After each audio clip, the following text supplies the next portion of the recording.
Piny owacho mamalo chako chenro mar kawo pach jopiny wi wach keto e tim chike matayo sekta mar weche mag arita mag ji giwegi e pacho kaendi. Chik ma higa mar 2015 mane ochuogi matayo sekta mar arita mag ji giwegi geto rido motegno kembe mag arita mag ji giwegi kendo konyo e nyayo weche mag tiyo e yo ma obidhore e sekta noendo. Philip Liki Okelo ma en jata tije mar Private Security Regulatory Authority wacho ni keto e tim chike goendo ber mokalo nikech odwaro nonro matut mar ndiko kambi, chiwo lesen, ndiko chukdar, tiegogi kod gik moko duto ma itimo gi kembe mag arita mag ji giwegi goendo.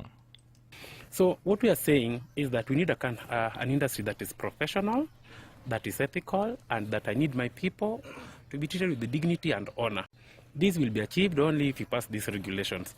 And as the law states that we must have a robust public participation in place, and that's what we are doing. So let me thank the county security team, Madam Regional Commissioner and her team for coming.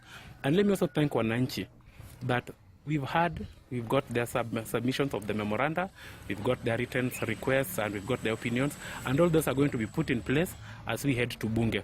Also, we do not forget the assistance or the necessary support that we require from the Ministry of Interior and National Administration.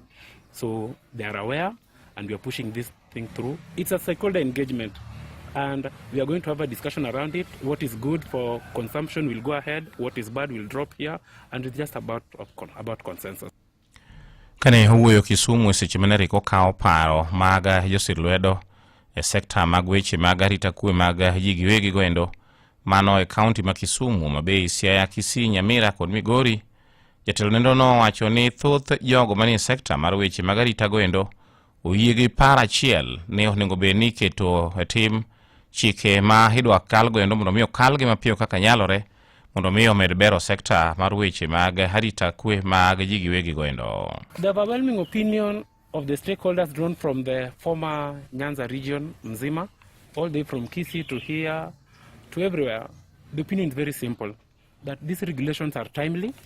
It's an idea whose time has come, and therefore they need to be passed. That's why you've seen a humongous crowd, people are here, and we are ready to give our opinions and our submissions. So it is time that this is done, because the act itself is of 2016, and we are at 2025, 9 years down the line without regulation. So far we've been operating with a goodwill, but why not now establish a law that anchors the act? So that's why we are here, and the opinion is that we need to pass the regulations, and that's what we are on to.